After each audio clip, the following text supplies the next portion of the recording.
Good morning, Bitcoiners, or if it's not morning, wherever you are, right? Wherever you are. The sun, totally up, right? We're good. We got a sun up confirmation. And I checked, Bitcoin's running, so we're good, right? All that's left to do is have a coffee and talk about what's new.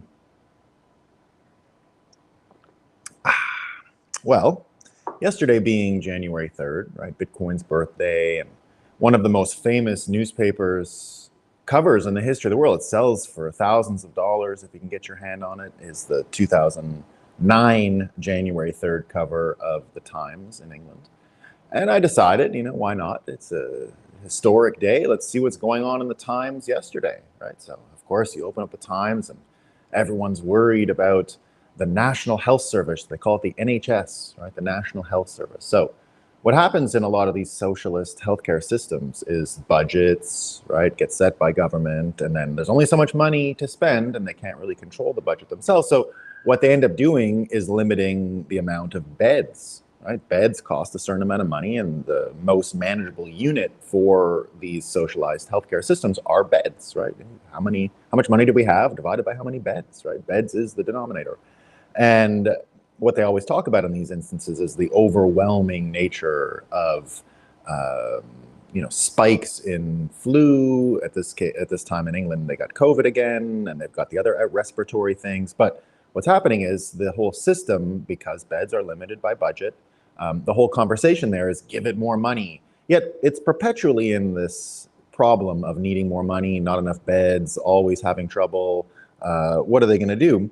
So yesterday they came up, the Times, right? I went to the Times and I wanted to see, what they have to offer now for this debate about beds and money. Are they going to talk about perhaps another way of organizing the system, perhaps something sophisticated, or even something simple, right? Another way of doing it? No. Their view yesterday on the birthday of Bitcoin, when the newspaper probably had its most important coverage, in the last 20 years, this is what they came up with, right? The whole debate in England, National Health Service, system overrun. The Times view on supporting the NHS, wear a mask.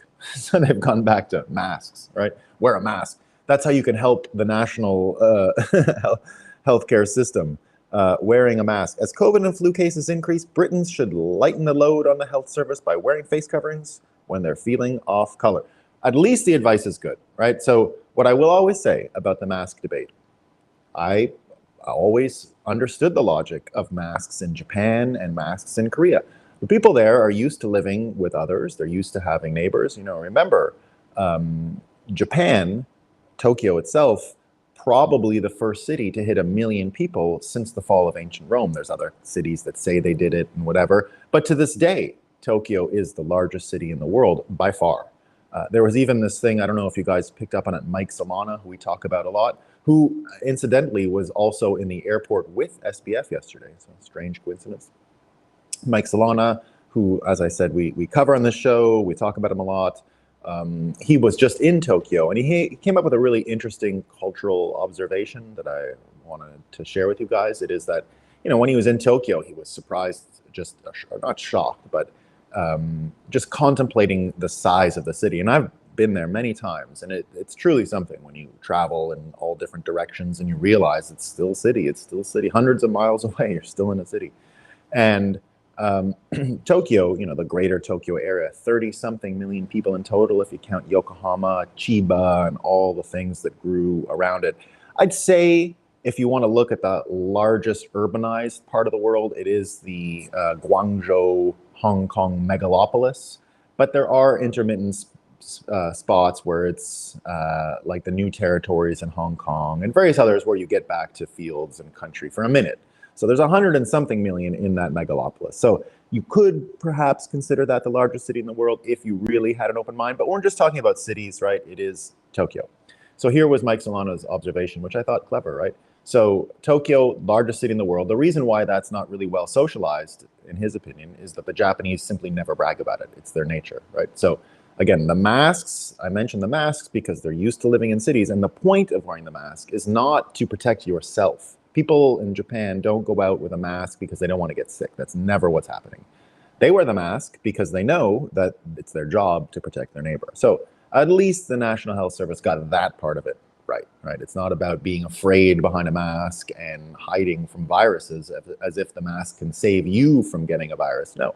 What the masks do is keep others somewhat limited because of the friction of the mask and the ability of stuff to get out, right? So very logical, right? The other stuff where, does the mask protect my face enough to stop viruses coming in? We don't know, right? I mean, probably friction is always good, but it doesn't look like it's that big of a help because you never get compliance in it, right? So back to the Solana observation. So Tokyo, largest city in the world, you never really know about it because the Japanese simply don't brag. And here's his observations. If America had the largest city in the world, they wouldn't stop bragging. And then the third one, which is China brags that it has the largest city in the world anyway, even though it doesn't. You know, they're always saying, oh, Beijing is so big. I've been to Beijing. You know, it's whatever. It's maybe big, but it doesn't feel big.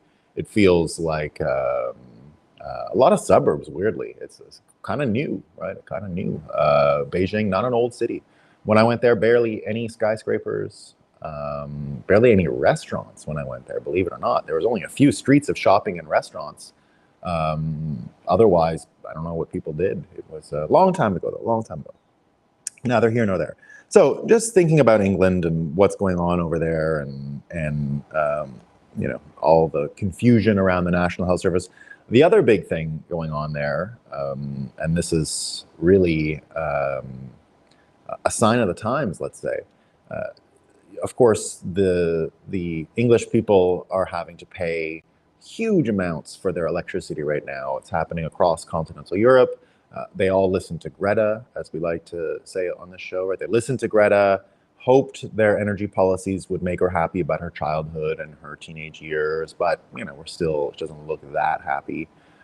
We'll see if she gets happier as they continue to use less energy in Europe. We're not sure yet. But in the UK, all of their money going to paying these electrical bills. It's been happening since the summer. People have been talking about pubs closing because they can't pay the price, all these sorts of things. So what they've done now in order to help mitigate this stuff is they've fired up an old coal plant, and they're going to open a new coal plant, right? So now that the government has even approved a new coal mine, right? So they closed all the coal mines. They're firing up old plants, and now people are complaining, right? So the UN climate change chief, Simon Steele, issued a thinly veiled criticism yesterday of the British government's decision to approve the first coal mine in decades, after calling for an end, right? So this guy called for an end to it at the COP27 or the COP27 meeting that they had a few weeks ago.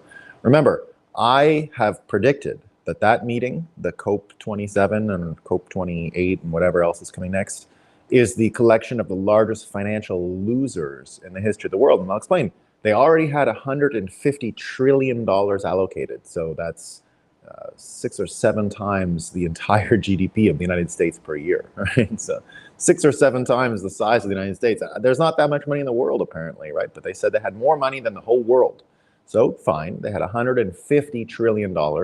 It already came down after 1 year to 120. So they lost 30 trillion from commitments in a year. I believe, obviously, it's going to go to zero eventually. So because we're dealing with fake made up money anyway, if they say they had 150 trillion that had been promised to the fund, and now they go to zero eventually, it might as well be the largest financial losers of all time.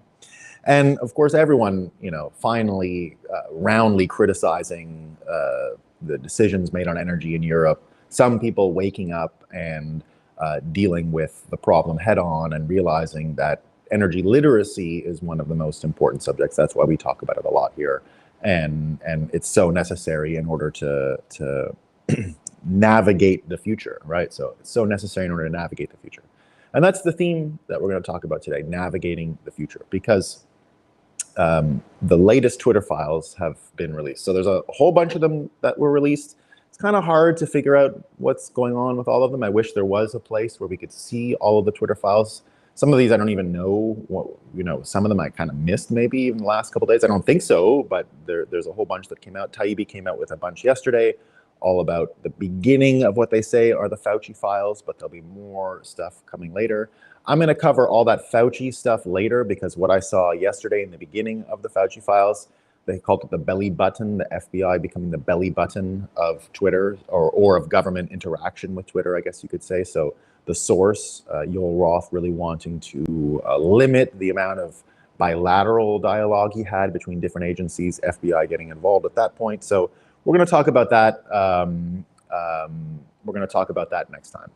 But today we are going to talk about the other Twitter files that were released yesterday, which were all the ones on the Russia collusion story. So finally, going back in time with the Twitter files, we started with all of the how they kicked Trump off and what went on with all of that, what went on with January 6th, all those things. And now we're moving back in time, and we're now into the early days at some points of Trump's presidency and everything that sort of happened after that. And what it looks like is Twitter, from reading all of this stuff, helped.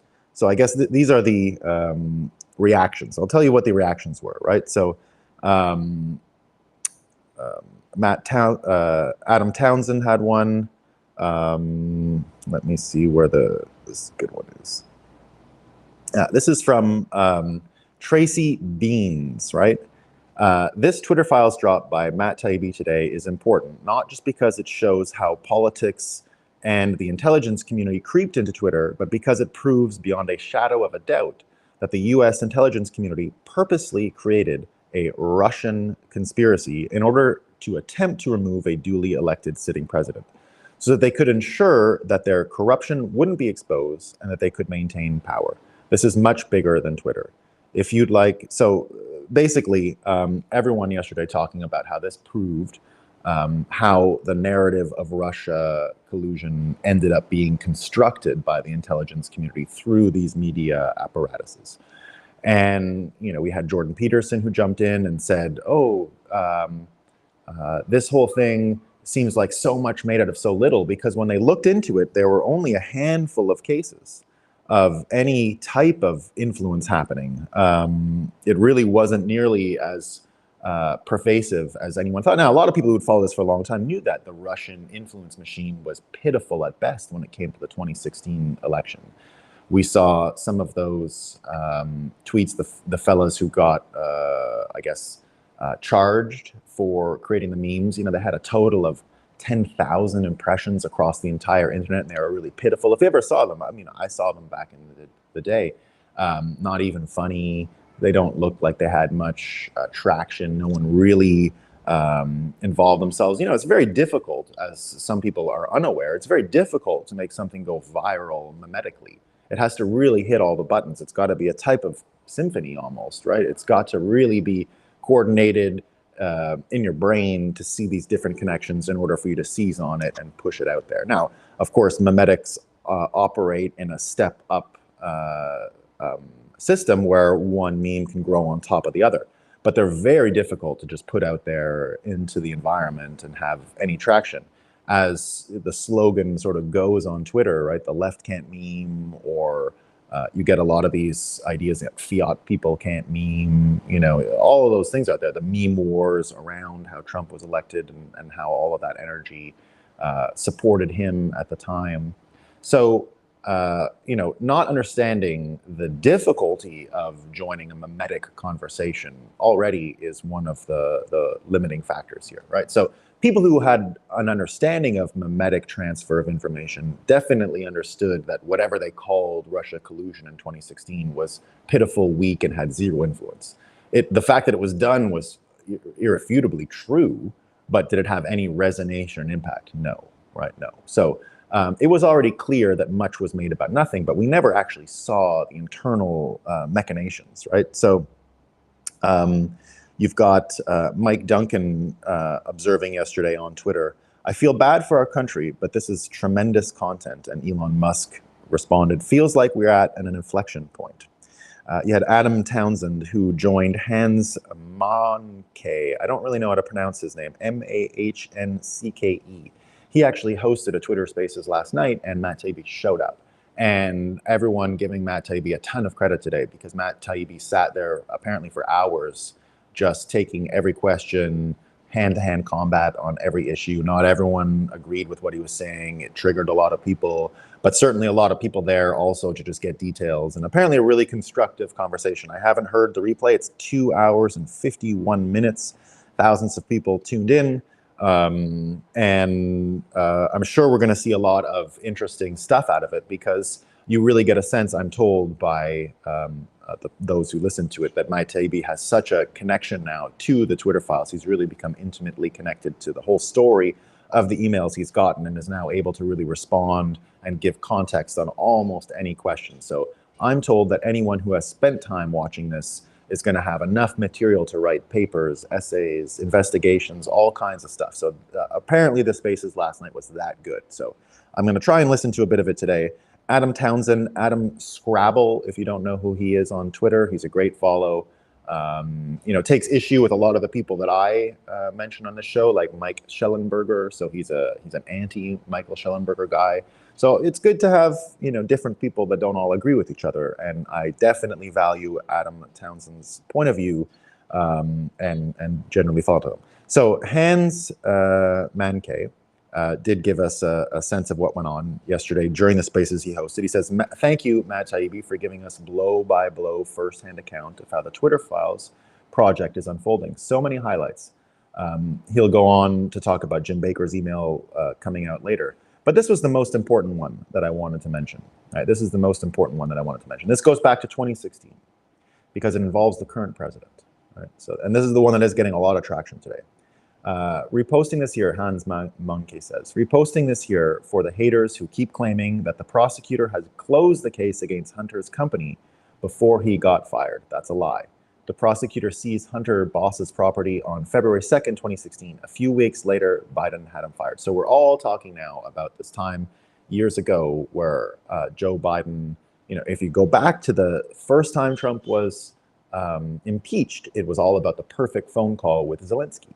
And what he was asking for was, what the hell happened to this investigation on the Biden family years ago? Where did it go? I'm not going to give you money until you tell us what's happening. And if you remember back in 2020, this was when COVID was already started, but no one was talking about COVID because they were too busy impeaching the president and talking about the phone call that he had with Zelensky and talking about what they called a quid pro quo, right? It was all about the quid pro quo. First of all, let's just give it context. A president, a quid pro quo is, in some sense, the president just doing his job. Remember, he was looking into election integrity in the same way that people looked into election integrity around his Russia collusion question, right? Is he blackmailable by a foreign power? That was the whole point of why we should have been worried about the P tape. Did he pee on prostitutes in Moscow? And is there a video of Trump peeing on prostitutes in Moscow being used to manipulate him? Right? That's the story, right? Remember, the Trump-Russia collusion story is that. That's not me trying to be ridiculous. That's the story, right? That he peed on people and they found it.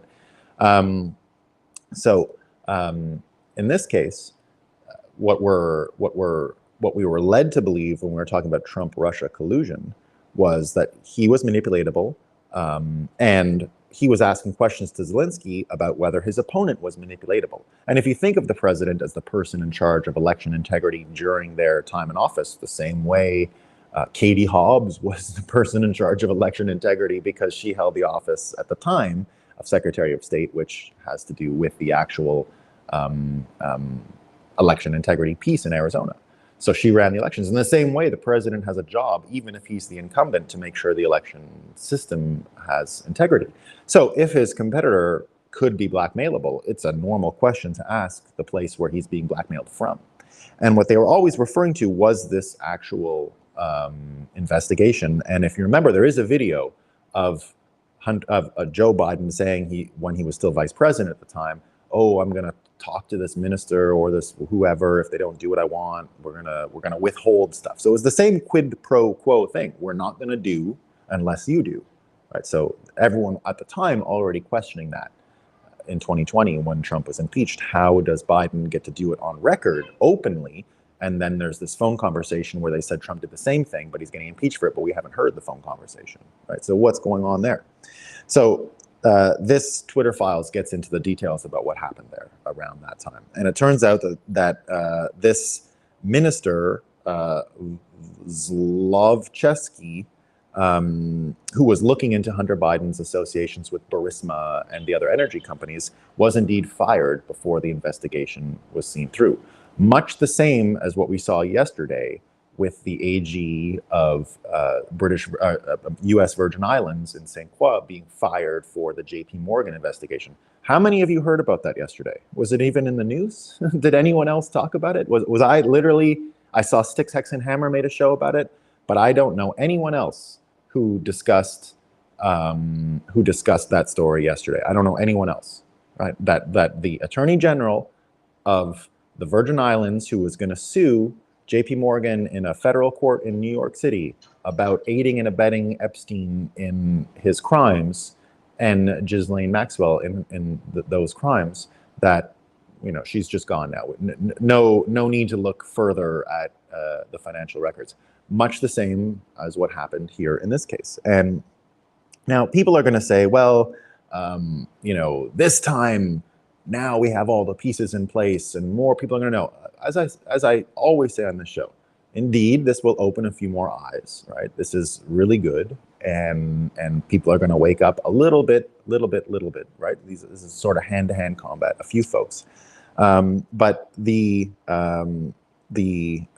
barrier to people opening their mind and opening their eyes to what's going on with the Biden family and what's going on with Twitter and, you know, even what's going on with our energy questions, all comes down to a book that Mark Andreessen shared yesterday that some people are talking about today called Future Shock, right? Future Shock. So it's a book I do know about. I've never read the whole thing, but I'm aware of the writer's argument, and I've seen reference to it before, and I've used it in my own thinking. So it's written by a guy named Alvin Toffler. And they define the term future shock, right? Future shock. And it was written in the, I think it was written in, or the idea of future shock, weirdly, as we, you know, everyone talks about 1971, the year the gold standard was taken away, the US dollar, as one of the big inflection points. Certainly Bitcoiners anchor a lot of thought into what happened in 1971, because a lot of graphs show the crazy changes once we changed to that gold standard.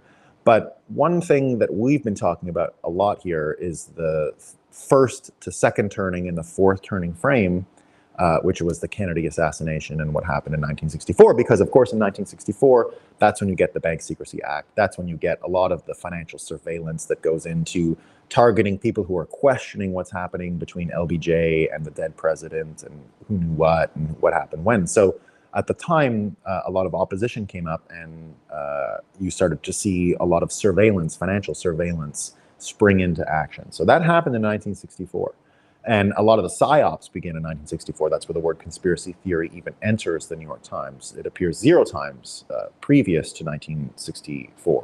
1963 and before, New York Times never even mentions conspiracy theory. From 1964 on, it starts to appear several times in print and then flourishes thereby in the years thereafter. So we talk a lot about 63, 64. This idea of future shock actually comes from that period, weirdly. So it comes from that period. Remember, there's a lot going on in this period, right? There's a lot changing all of a sudden. There was an excellent documentary done on PBS years ago called 1964. I think it came out in 2014, if I remember seeing it. But funny, they actually tell the story as if the 1964 period was this great new era, and everything that happened before was the shitty, slow, stupid era. So very different from the fourth turning frame, which is golden age to beginning of the unraveling. And so it's a different frame, right? And in general, that is part of the narrative frame that we're told, that we're sold, that things are better today, that things are continuously getting better, that it's a matter of nature, that we're always progressing, evolution, and we're much better today than we ever were before. And in some ways, that's definitely true, right? That's definitely true. But in other ways, it ignores the degradation and the degeneration that you can see around you, right? So that narrative is one of those narrative biases that we like to talk about here, because it can only stay consistent in your head if you ignore all the other things that are failing before your eyes. So while I'm very happy about the most important trends going down, infant mortality and all these kinds of things, right? Literacy going way up. The real metrics that are signaling a golden age are certainly around us. So we can't deny the good progress we've made. But in other areas, degeneration is the case. And using this 1963-64 frame and the different ways it can be perceived has a lot to do with that. Of course, the PBS show about 1964 makes it sound like the Beatles and pop music and all that stuff that came is the greatest thing, right? It's just the greatest thing. Everything before was boring. Elvis was a little conservative and not as cool as everything that happened after. That's the frame they used, right? So interesting. So this Future Shock book is about what we like to talk about here, right? It's about psychology, right? So the authors define the term future shock as a certain psychological state of individuals and societies. And the shortest definition for the term in the book is that the perception of too much change in too short a period of time actually prevents you from even being able to intellectualize that change as it happens, right? So what he argued that the structural change and the revolution from an industrial society to a super industrial society kind of overwhelms people. And the accelerated nature of this change leaves people disconnected, shattering stress and disorientation, and that's future stress. That's what he calls it, right? The future shock. Toffler stated that the majority of social problems are symptoms of future shock. And he talks about information overload and all those kinds of things. He said that the one second here, let me just get my this fear of the future, right? They feel shocked from the rapid changes and basically aren't able to get orientation, right? So he says society experiences an increasing number of changes with an increasing rapidity, while people are losing familiarity with old institutions, religion, family, national identity, profession, all these things that once provided that certainty of ego, as we talked about yesterday, right? Knowing where you are. And one of the reasons why you got so much immigration to different places around the world, because basically I guess what I'm reading a couple comments here. The cognitive dissonance from mass media psyops. Yeah, that's a part of it, right? So people running away and becoming nomadic almost. These were all reactions that he predicted at the time, and you can see a lot of that today, right? We've got a lot of people running around the world. You see, I'm not running around the world, but I'm certainly not going to fund national tax bases anymore, right? That's part of why I move around. Part of why you see me on the border with Canada and Vermont. Part of the reason why I go to Canada and all that stuff, right? I'm not paying $1 to Canada, nothing. They get zero, right? I'm not spending time there. The amount of time it would take me to be taxed, right? In Canada, if you spend 183 days there, you're not just a visitor, you're a resident and you owe them taxes. So I make sure I stay under it every single year because they get nothing, right? Zero, no way, never. They're too stupid. But that's me dealing with it, right? That's the way, one of the ways I deal with it. But what we see out there is people just getting angrier and more confused and deeper into these illusions, right? And that's where you end up getting something like the Russia collusion story turning into really just a Russia illusion, right? There was nothing there, never. And that's what everyone is now confirming after this Twitter files release. But will it change anything, right? How many Twitter files have come out and how many people have really opened their eyes? Well, what Future Shock is saying is that that's the reason why. It's too much for their brains to handle.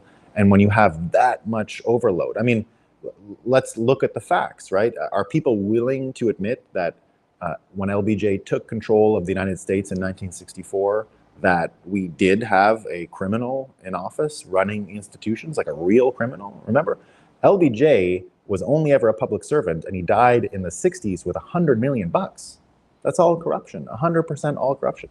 Look at Biden today, right? He's only ever been a public servant. How is he so rich, right? How are the Clintons so rich? How's this Tony Blair guy so rich, right? Where did their money come from? Well, we know where it came from. It's corruption, right? But the enormity, as Daniel is saying here, it's just too much. And what are the answers to the enormity being too much? Well, that's why we like Bitcoin, right? That's why Bitcoin is so important. Bitcoin is easy to understand. Once again, I got a lot of respect for Islam, ton of respects, right? I'm a fan, and I'm bullish on their societies, 100% bullish on their societies. But one thing when I debate Islamic friends or just about religions, right, I often criticize the weight the clerics hold in their system, right? The weight they hold and the complexity of reading all of the stuff they have to memorize and all of that stuff, right? And I always contrast it with, well, Jesus said like 5 things in the whole Bible. Like, he said 5 things, right? There's a lot of people talking about what Jesus said, but Jesus said 5 things, right? It was like, do unto others, don't worry about money, right? It's not a lot of stuff, right? There's only a few times he's quoted. Again, other people describe his actions, but the actual words out of Jesus' mouth, very few, very, very few, and very easy to understand all of them. And it's the same in that sense. So when I compare and contrast Islam with Christianity, what I always say is, well, the lower barrier to entry intellectually is a really good feature, right? You don't want to have to force people to memorize the ins and outs and a legal system, and they got to remember Sharia law, and it's all these things, right? Now, I like the spirit of a lot of it, right? The spirit of a lot of it is great. And Christianity and the character of, or the character, the figure, the luminous figure that is Jesus Christ, is a very easy person to contemplate, right? There's not a lot of complexity in what he said, not a lot at all. And you can see it in some of the folks who practice Christianity. You can see the love, for example, Down syndrome people have. Usually when you see them in a church, right, it's a pretty authentic and sincere experience that they have. And you can see they're able to join that community full-fledged, right? It's 100% buy-in, right? Now, I don't know enough about Islamic practices. I assume handicapped people like the Down syndrome people are well accepted in the community, well accepted in the mosque and all that stuff. So I'm not going to make the full comparison here because I don't know. But what I do know is we don't have a reverence of clerics, and there isn't this intellectual practice of Christianity that is so revered. And the Catholic thing, for sure, I don't want to ignore Catholicism. It's a big part of Christianity, of course. So it's definitely there. And Catholicism and Islam are very similar in those ways. I've always found them that way. But of course, there's other practices of Christianity that are even greater in number than the Catholic version. So, still complex, but it's important to remember that it's easier to understand. And that's what Bitcoin also offers, right? We have this whole world that is so complicated that people can't even keep up. You get this story from today. Did you hear about this one of Japan? So here's what's going on in Japan. Now, think about the IQ required to understand this, right? So Japan tried to have their bond sale in the past couple of days. It's another intervention that was forced by the central bank in the end because no one showed up to buy Japanese government debt, literally nobody. So it would be like, it's literally like this. You have a blockbuster movie, right? This is a big product, Japanese government debt, right? You remember war bonds when they wanted to fund war efforts and construction efforts and all that kind of stuff? They would do it. They would create these things and people would join in. That's why we saw all those propaganda posters, right? Buy US war bonds, buy Canada war bonds, buy UK war bonds back in the Second World War, because people were excited to promote the nations that were going to win the war, right? They wanted to fund it. And now Japan can't even give away bonds. Nobody showed up.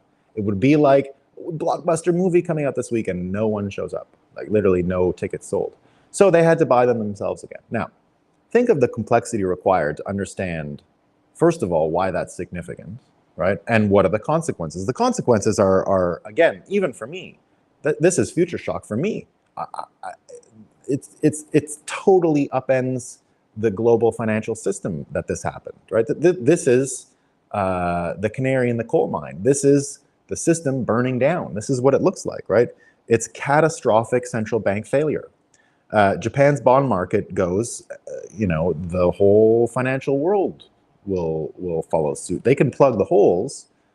That's what I'm seeing, right? That's what I think Satoshi saw. Satoshi using the Japanese name, saying this will happen in Japan first. It's already happening in Japan, therefore telling America this is coming to you, right? This is coming to you now. So you get that story in Japan, and it's very difficult for most people to understand. And that's the world we're living in, right? And if you stop and think about the amount of things that are clear now that folks are having trouble intellectualizing, you start to get a sense of why we're in so much trouble. There's good news. There's good news. There's good news. Just like the Japanese story, right? Bitcoin offers the simple, low IQ, easy to understand version of how to get out of this problem, right? That everyone can catch up to. But if you still don't, oh yeah, by the way, guys, still don't have all my systems in place. We're a little bit on Caribbean time right now, so I'll probably get my computer today. I was supposed to get it yesterday, but you know how things go. I'm waiting, so it should just be a matter of time. But I should have the new setup. You're going to see it, days as we go on. So thank you for your patience. We're still running off an iPad here today, not my full computer system. So thank you for your patience. And I don't have my printer, so I still don't have my notes, and but we're doing our best. So this is the one I wanted. Yes, here it is. So yesterday, right? We think of the low IQ part as a way to, help people catch up, right? Lower the complexity. The simpler story will be the one that people catch on to, and that can help push towards the future.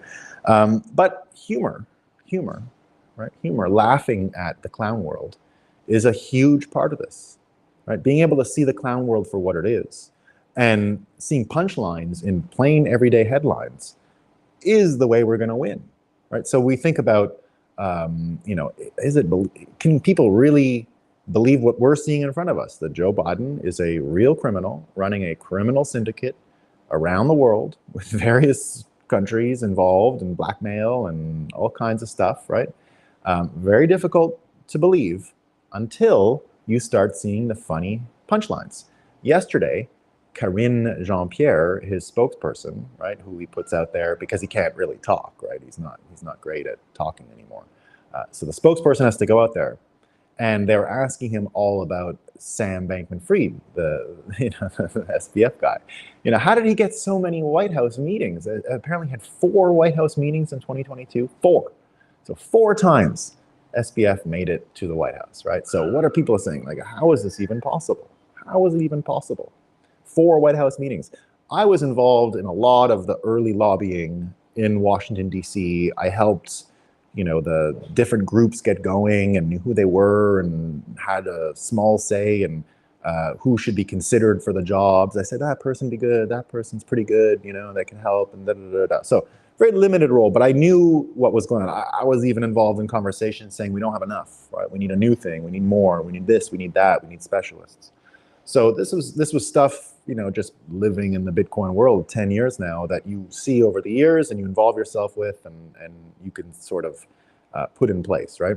We didn't get 4 meetings with any president, nothing.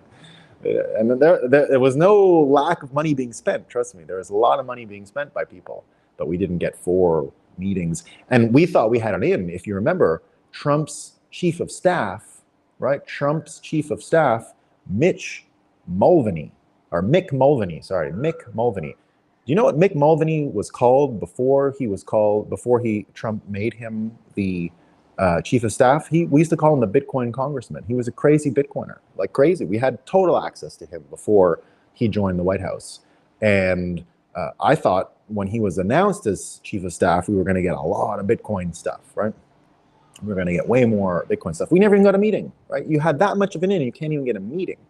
And now SBF got different administrations, different rules, different people. But how does he get 4, right? So Karine Jean-Pierre gave the answer yesterday. She gave the answer, right? She said all the meetings were focused on pandemic prevention. That's what she said. She honestly said that. So here's the way out. It is clown world stuff, right? Laughing at the preposterous nature of this answer.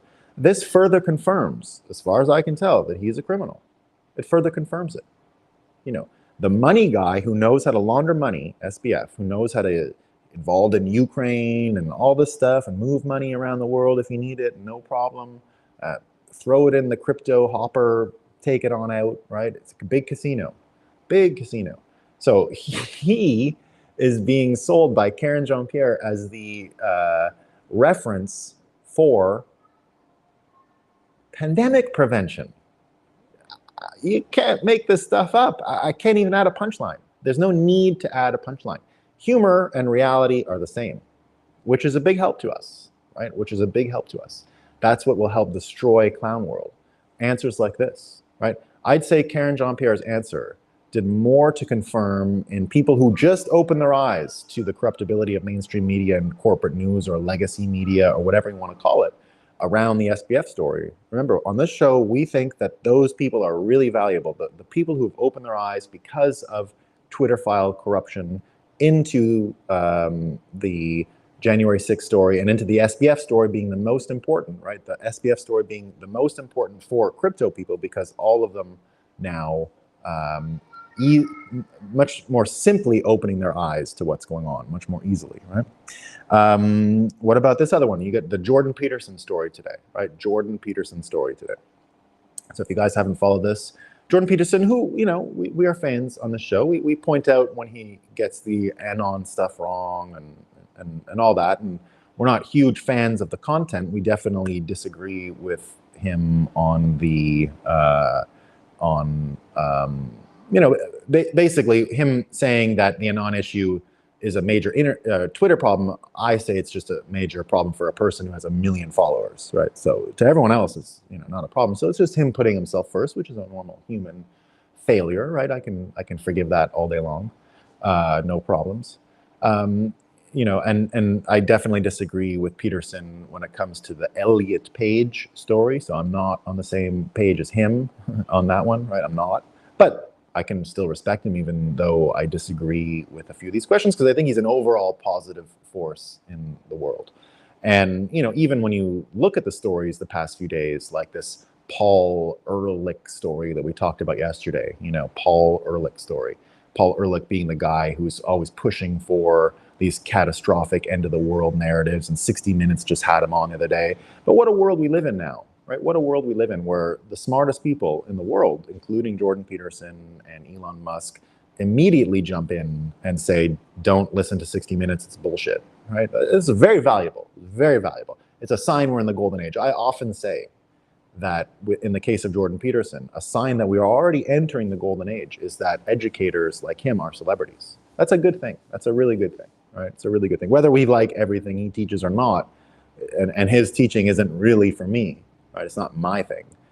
I don't need his content like some people do, but I appreciate what he puts out there, and I can see how it can help a lot of people. So I'm for it, right? So what's happening to him? Well, Ontario, right? Ontario, the province, so the state, the province in Canada where his certifications all come from, right? He's a psychologist or whatever. They all come from the state in Canada, the largest in population in Canada, where Toronto is, right? Toronto, Ontario. It's very large. It's kind of like a mix of Michigan, Ohio, all that, New York State, right? Those are the bordering states, and it's very much like that. On the southern part that's in the Great Lakes, but it's got the northern part, which is a lot like Minnesota, right? So it's like a mix of Minnesota and Ohio and Michigan. Very interesting place. Very big, you know, 12, 13 million people. So pretty big, our biggest, most populous province in Canada. So all of his certifications come from there. Now they're going to haul his ass in front of them to do re-education around social media or something. They want him to do social media re-education. So here's the thing, right? Here's the thing. People are scandalized. Oh, Canada's so stupid. Canada is so stupid. That's true. But what's going to get better is if he actually submits to it, we're going to get one of the great clown world episodes of all time. If he just treats this as an opportunity to laugh at clown world, I think we're going to get a real treat, right? I think we're going to get a real treat. I don't think this is going to work out for the morons in charge of Ontario certifications. In fact, it might do more to discredit all these certifying organizations in the world than anything we've seen in a long time, right? As if there aren't enough that need to be destroyed. Here's another one, Tufts University. Did you guys see this morning? Tufts? Tufts? Okay, this is the best. I saved the best for last of Clown World today. I've saved the best for last. It's too good to be true. I hope Justin is on this one. He's got to add this to his newsletter on eating well, because it's the funniest thing you've ever seen in your life, right? So it's experts again, and we're going to get the experts and science. This is all science-based, right? Nutrition experts, right? What are they arguing at Tufts? This is brand new. And they even say, before I even tell you what they say, I'm gonna give you their own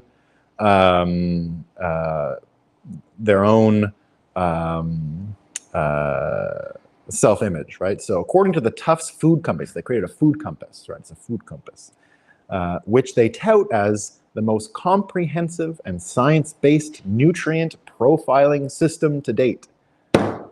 Guess what? I can't even say it. They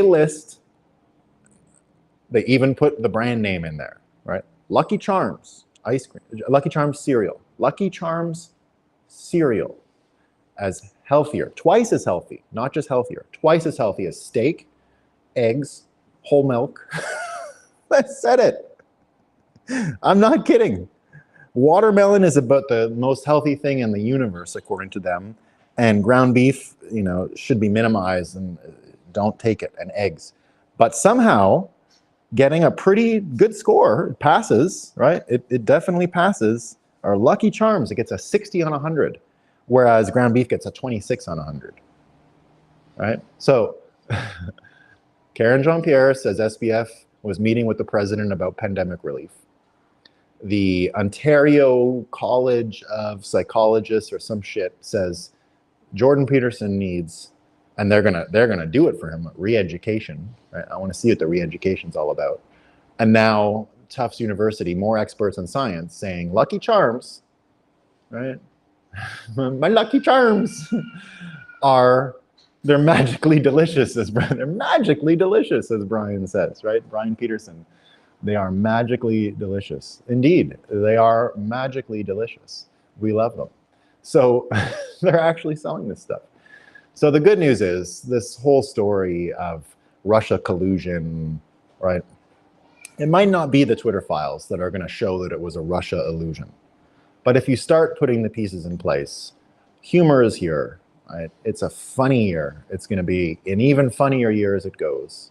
We're going to laugh at the continual obvious lies that Biden has to say in order to run for re-election. He's going to try and run again. I predict he's going to try it again, because the same reason why they got rid of this guy in 2016 in Ukraine, who was doing the investigation then, the same reason why they have to get rid of the the American Virgin Islands AG now, because if he doesn't remain in control, they're going to find out. And I believe when we find out about Biden, we're going to find out about the history of these political criminals. We're right back to LBJ, and we're going to tie a bow on the last cycle, and we're going to enter the modern world. And that's all we're going to need for hyper-Bitcoinization, because future shock is going to be spread out amongst all these institutions. The collateral damage of taking down the offices of president and the expert class is going to leave such a hole in people's minds and in their ability to predict the future that only Bitcoin is going to reset them. So we're going to reset everyone going forward. Brandon says the inverse Kramer of food. Yeah, it is the inverse Kramer of food. Fetterman is magic. Yeah, we love Fetterman. Fetterman 20. If the Fetterman campaign really picks up steam, we're going to have a great 2023. I mean, it's going to be awesome, right? We can't wait for Fetterman 2023. Let me see what we got here. Or Fetterman 2024, I mean. Brian Peterson was the end of the golden age, 1964. Yeah, that's what it says. Oh, we got some people finally catching a... Whoops, I don't know why I hit that one. I made a mistake. If this... Fetterman 2024. Brian says golden age was 1964. Yeah, it was. Cognitive dissonance from mass psyops. Yeah, that's where we're at. Lady Bird was an idiot savant and very successful entrepreneur, Brian Peterson says. Yeah, that was LBJ's, like, he used to laugh when he would answer about where his wealth came from. And he said it was from Lady Bird's radio stations, that she made $100 million off of her radio stations. Could be. BTC Cassidy, good morning, Nolan. Good morning, BTC Cassidy. Glad that you made it in live. Buying Bitcoin is like buying World War III war bonds. Brian, that's exactly the frame that I use. And that's why I think that the copying of the war bond art, which was amazing, right? It was mimetic at its own time, is so effective in Bitcoin. The earliest CoinDesk office had buy war bond type art around the room, but it was Bitcoin. It had already been done, put into Bitcoin. Daniel says pleb versus quant. That's what's happening. Yeah, it's the pleb versus quant. Yeah. P-Man Van, it's a good thing we have SBF for pandemic guidance. And we get prevent the next pandemic, buy Bitcoin today. That would actually be one of the good, that would be a good slogan. I think if someone made that war bond poster, prevent the next pandemic, buy Bitcoin today, that would work. I think that would work. Yeah. Daniel asked a great question. Is Fetterman speaking at the conference? We should invite Fetterman to Bitcoin 2023. Yeah, Bud Perry, I know Fetterman, he had a strong showing yesterday. His grunting Veeps cackling looks like a winner. We gotta get him. We gotta get him. We gotta get him. We gotta, like, tell him, we'll say it'll be the first AI-assisted speech on our stage. And we anticipate way more AI-assisted speech on our stage. So we'll let him bring the robot and let him read what the robot says. It's gonna be great. We'll ask him real questions and see how it goes. All right, team. See you tomorrow. Hopefully the setup is there tomorrow. I think it will be. I don't want to promise. I failed my promise today, so but I believe it will be. All right. Be good, team. See you tomorrow.